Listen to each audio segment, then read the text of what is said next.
Good morning viewers. நாம் இன்னைக்கு 5ஆம் வகுப்பு பருவம் 3 இயல் 2ல் செயல் பகுதி எதனாலே நம்ம பார்க்க போகிறோம். இயல் 2 தலைப்பு அறம், தத்துவம், சிந்தனை.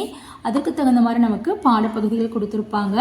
நம்ம ஏற்கனவே இயல் 1ல் செய்யுள், உரைநடை, துணைப்பாடம், இலக்கணம் இதெல்லாம் நம்ம பார்த்துட்டோம். வாங்க இப்போ நம்ம இயல் 2ல் செய்யுள் எதனாலே அப்படிங்கிறத நம்ம இருக்கக்கூடிய பாடக்கருத்துக்களை நம்ம இங்கே பார்ப்போம். பாடப்பகுதி நமக்கு என்ன பாடப்பகுதி? எதனாலே செயல் பகுதி கொடுத்துருக்காங்க. இதில் என்ன நமக்கு கருத்துக்கள் கொடுத்துருக்காங்க? பாடப்பகுதி பல வண்ண வானவில். அப்போ அந்த பாடப்பகுதியில் என்னென்ன கருத்துக்கள் கொடுத்துருக்காங்க நம்ம ஒவ்வொன்றா பார்த்துட்டு வரலாம். ஃபர்ஸ்ட் ஒன், பல வண்ண வானவில்.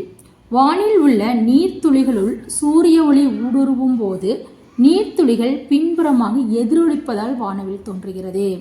எப்படி வானவில் தோன்றுது அவங்க சொல்லியிருக்காங்க. வானவில் எதனாலே அப்போ வானத்தில் இருக்கக்கூடிய நீர்த்துளிகளுள் சூரிய ஒளி ஊடுருவும் போது நமக்கு எப்போ வானவில் தோன்றும்? மழை வந்து முடித்த உடனே அந்த சூரிய ஒளி படும் பொழுது அதை எதிரொலிக்கிறனால வானவில் தோன்றுகிறது.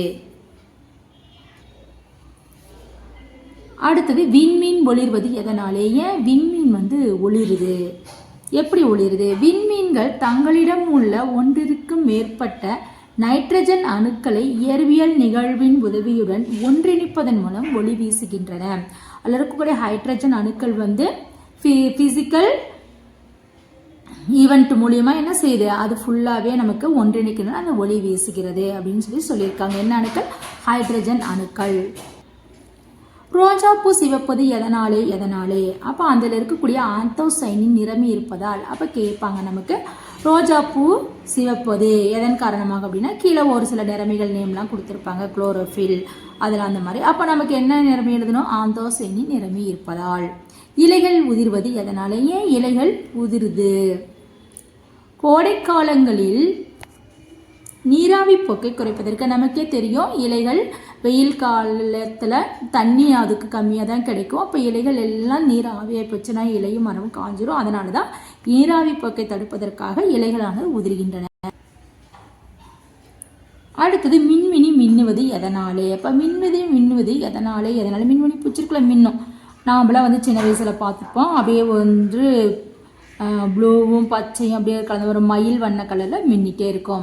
அது ஏன் மின்னுது அப்படின்னா லூசிஃபெரேஸ் என்சைம் மின்மினி பூச்சிகள் இருப்பதால் அந்த என்சைம் இருக்கிறதுனால அந்த மாதிரி கலரில் மின்னுது. ஏன்னா அந்த என்சைமுக்கு அந்த இது உண்டு. லூசிஃபெரேஸுங்கிற என்சைம் அதனுடைய குணத்தை கொண்டிருக்கும்.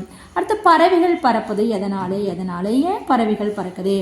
பறவையினுடைய எலும்புகளிலும் இறகுகளிலும் காற்றுப்பைகள் உள்ளதால். அப்போ எலும்புலையும் இறகுலையும் காற்றுப்பைகள் இருப்பதால் அந்த எலும்பு அதெல்லாம் எப்படி இருக்குது? போலாக இருக்குது. காற்றுப்பை இருக்கிறனால அதை பறப்பதற்கு எளிமையாக இருக்கிறது. மின்னல் மின்னுவது எதனாலே? அப்போ மின்னல் அடிக்கிறதுல மழை வருவது எதனாலே? மின்னிறக்கத்தால் மின்னல் மின்னுகிறது. அடுத்து மேகம் கருப்பது எதனாலே? மேகத்தில் அதிகளவு நீர் இருப்பதால் சூரிய ஒளி ஊடுருவே முடியாது. ஆதலால் மேகம் கருப்பாக தோன்றும். நம்ம சொல்லுவோம் கருகரு மேகம் தான் மழை பெய்யும். அப்போ என்ன அர்த்தம்? நிறைய நீர் இருக்கனால சூரிய ஒளி ஊடுருவ முடியாது. சூரிய ஒளி உள்ளே போனால் மட்டும்தான் நமக்கு எப்படி இருக்கும்? அந்த வெளிச்சம் இருக்கனால அது கருப்பாக இருக்காது. அப்போ சூரிய ஒளி உள்ளே போக முடியாதனால மேகம் கருப்பாக இருக்கிறது. அடுத்து கடலில் அலைகள் எதனாலே? இப்போ கடலில் அலை வருது எதனாலே? பூமியின் மீது சந்திரன் ஈர்ப்பு விசை செயல்படுவதால் கடலில் அலைகள் தோன்றுகின்றன. அதாவது சந்திரனுடைய ஈர்ப்பு விசை செயல்படுறது காரணமாக கடலில் அலைகள் தோன்றுகின்றன. அதனால தான் நம்ம என்ன சொல்லுவோம்? அந்த பௌர்ணமி, அமாவாசை அந்த மாதிரி டைம்லாம் கடலில் அதிகமாக அலைகள் இருக்கும் அப்படின்னு நமக்கு சொல்லுவோம். நம்முடைய இதுவே மூளையினுடைய திறனை எப்படி இருக்கும்? அந்த ஈர்ப்பு விசையின் காரணமாக அந்த டைம்லாம் பார்த்திங்கன்னா நிறைய நமக்கு ஒரு மாதிரி இருக்கும். அதனால தான் அந்த ஈர்ப்பு விசையின் காரணமாக தான் கடலில் அலைகள்லாம் அதிகமாகுது. இதெல்லாம் ஒரு அறிவியல் காரணங்கள் தான். அடுத்ததில் இருக்கக்கூடிய பொருத்தமான சொற்களை எழுதுதல். விண்மீன் அப்படின்னா ஒளிரும். ரோஜாப்பூ சிவக்கும். மேகம் கருத்திருக்கும். இலை உதிரும். பறவை பறக்கும். அறிஞன் அப்படின்னா என்னது? ஒரு குறிப்பிட்ட துறை அல்லது பல துறைகளில் அறிவுடையவனை தான் நம்ம அறிஞன் சொல்லுவோம். இதில் இருக்கக்கூடிய பொருள்கள் இருக்கிறாங்க.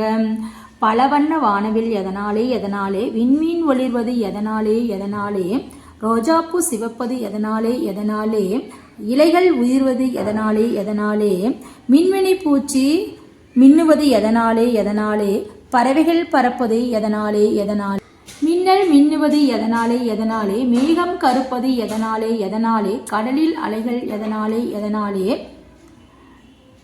இதனின் காரணம் அறிந்தால் அறிஞனாகலாம் அதனாலே அதனாலே அப்படி. அப்போ இதெல்லாம் அறிவியல் காரணங்கள். இது எல்லாமே நம்ம தெரிஞ்சுக்கிட்டா அறிஞன் அது ஒரு குறிப்பிட்ட துறையில் பல துறைகளில் அறிவுடையவனது அறிஞன் நம்ம சொல்லுவோம். இதில் இருக்கக்கூடிய பொருள்கள் அறிஞ்சொரு பொருள்கள் அப்படின்னு சொல்லுவோம். விண்மீனா ஒளிரும், ரோஜா பூனா சிவக்கும். இல்லைம்மா சாரிம்மா, இது பொருள் கிடையாது, அதுக்கு ஒத்த இருக்கு, அதற்கு பொருத்தமாக இருக்கக்கூடிய சொற்கள். மேகம் எப்படி இருக்கும்? கருத்திருக்கும், இலை உதிரும், பறவை பறக்கும், விண்மீன் ஒளிரும். அறிஞன் அப்படிங்கிறது ஒரு குறிப்பிட்ட துறை பல துறைகளில் அறிவுடையவன். அறிஞன் மட்டும்தான் நமக்கு பொருளில் வரும். ஓகேங்களா? புதிய சொற்கள் அப்படின்னு வரும். இதில் இருக்கக்கூடிய பாடக்கருத்துக்களை தான் இதை நாம் தெரிஞ்சுக்கிட்டாவே இப்போ ரோஜா பூவில் என்ன என்சைம் இருக்குது, மின்மணி பூச்சிமன்றத்தில் என்ன என்சைம் இருக்குது, கடல் அலைகள் ஏத்தொண்டு, இந்த மாதிரி நமக்கு ஏதாவது 1-2 வினாக்கள் கண்டிப்பாக இதில் கேட்கலாம். நாம் இதை எழுதிடலாம். Thank you viewers.